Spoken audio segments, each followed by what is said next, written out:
Hello guys, kumusta kayo? Kararating lang natin dito sa ating lakatanan, no?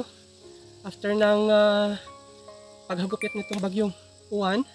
At ito nga, binisita natin. So, bibigyan ko din ulit kayo ng update guys. Good thing at walang gaanong nasira. Tatlong puno yung nakita kong damage. Putol yung katawan, no? Yung iba, yung dalawang puno, gitna, bali bandang dulo yung putol.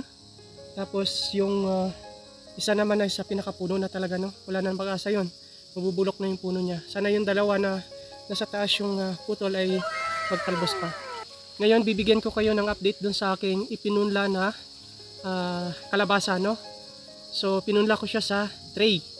So nag-tray muna tayo. Gawa nga na kapag dinadirect natin sa lupa ay walang natitira kasi kinakain ng mga langgam yung laman ng seeds.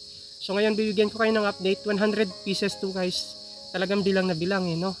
So 100 pieces siya. Kung matatandaan nyo, yun yung nangitim na mga seeds galing sa open pollination natin. Open pollination ibig sabihin kinuha natin yung buto dun sa na-harvest nating bunga, yung pinagulang natin na bunga dun sa mga nakaraan din na tanim ko, no?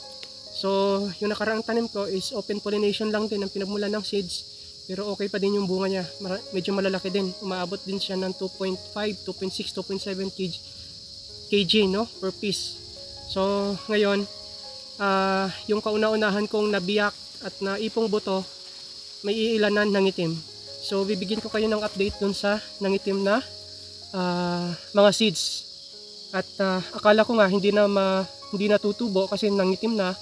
Tingin ko kasi parang sira na, no? Kasi nangitim na yung balat niya. Kasi sinearch ko kapag yung ganun daw na mga nangitim at parang nag-amag, kasi cause daw yun na nag-amag or nag-moist yung pinagbalutan kaya nangitim at may epekto daw yun sa pagtubo. Pero sinubukan ko pa din kasi nasasayang akong itapon, nanghihinayang akong itapon. Ginawan ko ng paraan na itanim sa mga tray, no? At sinubukan ko nga at maganda yung resulta niya. Maganda yung tubo niya guys. Halos perfect. Tingnan niyo. At muntikan pa nga siyang mahulog, no? 'Di ba? Kasi nakapatong 'yan. Ito yung nilagay kong patungan, tong kawayan na to. Nakapatong 'yan doon sa isang kawayan na 'yon na itinali ko. Kasi nakapatong 'yan doon pantay 'yan. Pagdating ko kanina, ayan na siya. Muntikan pang mahulog. Pero tingnan niyo naman yung tubo niya guys, no? Ang gaganda. See? Halos perfect. Diba? Kasing ganda lang din niya nung F1 na variety, no? Na ipinunla ko. At yun ay nasa 60 plus, no? 60 plus puno yon. At ito ay nasa 100 puno yan guys, no? Ayan. Kung mapapansin nyo, may mga spots na black yan. Kaya nga sabi ko, mukhang hindi na siya tutubo. Gawa ng, yun nga yung epekto. Nag-black na siya, no? Inamag na siya. Pero good thing, tumubo pa din. No? So, yan. Ngayon, gagawan ko to ng mga butas-butas na. Ihahanda ko na yung mga butas-butas na pagtatamnan nito. Since nasa 100 puno ito, ang kailangan nating butas dito ay nasa more or less 25 na butas, no?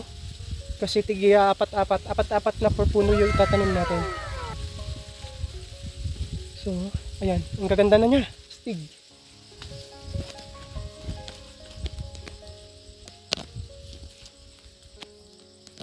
Ayan, no?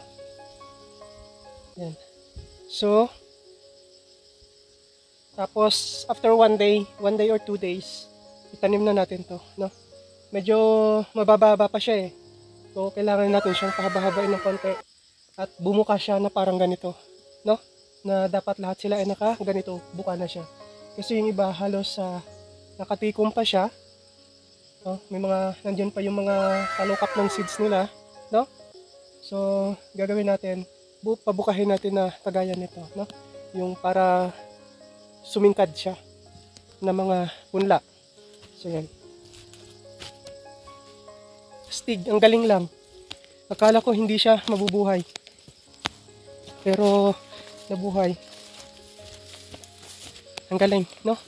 So, yun lang guys. At thank you for watching. See you on our future vlogs. Bye!